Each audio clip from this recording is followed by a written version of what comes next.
9ක් ගන්න තමයි අපේ ප්ලෑන් එක අපි හදාගන්නේ. හෙට විභාගේ නම් O level විභාගේ හෙට නම් තියෙන්නේ.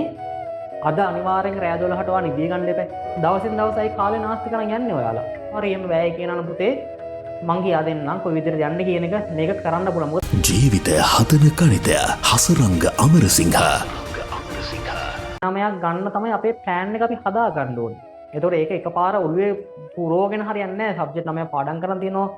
මං කොහෙන්ද පාඩම් කරන්නේ මොන තැනින්ද පාඩම් කරන්නේ කොතනින්ද පටන් ගන්න.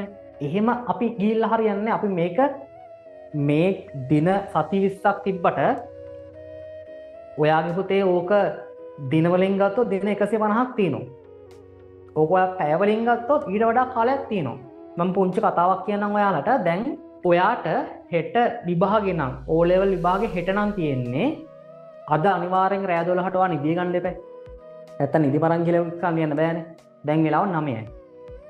එතකොට ඔයාට තව ඉතුරු වෙන්නේ පැය 3යි. බුද්ධ ආගම ලියන්න වෙනවා. හෙට O level පටන් ගන්න දවසේ හෙට බුද්ධ ආගම ලියන්න ඉන්නවා. එතකොට අද ඉරිදා රෑ පැය 9යි වෙලාව.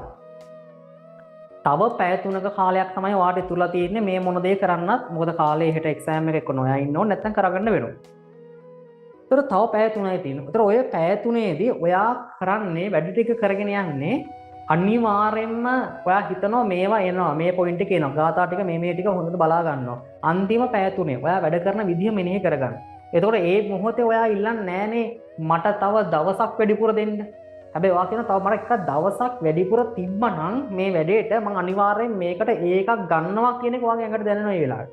ඇයි තව දින 150ක් වාට තියෙනවනේ. ඇයි ඔය ෆීලින් එක දැන් ගන්න බැරි ඇයි ඔයාට? එහෙම දවසින් දවසයි කාලේ නාස්ති කරන් යන්නේ ඔයාලා. හෙට මේ දින 150 සති 20 කියන කාලේ මාර වේගෙන් යනවා පුතේ. ඒ නිසා ඔයාලා හැම වෙලාවෙම ඔයා කරන වැඩ පොතක ලියන්න. ඔයා අද දවසේ නැගිටලා ඔයා උදේ ඉඳන් කරේ මොනවද? ඒතර අද දවසේ ඔයා පොතේ වැඩ ටික ඔය ටික ලිව්වනම් ඔයාට අද මගහැරිච්ච වැඩ ටික අඩුමතරම ඔයා හෙට කරන්නේ නැහැ ඔයා ඒ වැඩ ටික. ඔයා ෆෝන් එකේ WhatsApp කොච්චරලා ගියා? WhatsApp එකේ FB එකෙන් මාරුණා. FB එකෙන් WhatsApp එකෙන් මාරුණා. ඔයාගේ යාළුවෝ කොච්චරලා ටැග් කරාද? ඉස්කෝලේ ගිහිල්ලා ඇවිල්ලා මහන්සි නිදිය ගත්තා. ඊට පස්සේ කාලා බීලා සෙල්ලම් කරලා ඊට පස්සේ ආයෙත් මේ පන්තිට ලෑස්ති වුණා. ඊට පස්සේ මේ ගිහලා නිදිය ගන්නවා. ඔයා දෙයක් කරලා නැහැ නේ ඔයා වෙන්නේ. දැන් සතියක් නෙමෙයි පුතේ මාස ගාණක් වාට දෙනවා. මාස වලින් ගත්තොත් මාස 5ක් තියෙනවා. මේ මාස 5 ගන්න පුළුවන් ඒ 9ක් යන්න පුළුවන්. කවුරු හරි එහෙම වැය කියනනම් පුතේ මං කියා දෙන්නම් කොයි විදිහට යන්න කියන එක මේක කරන්න පුළුවන්. මොකද මමත් ඔය විදිහමයි කරේ.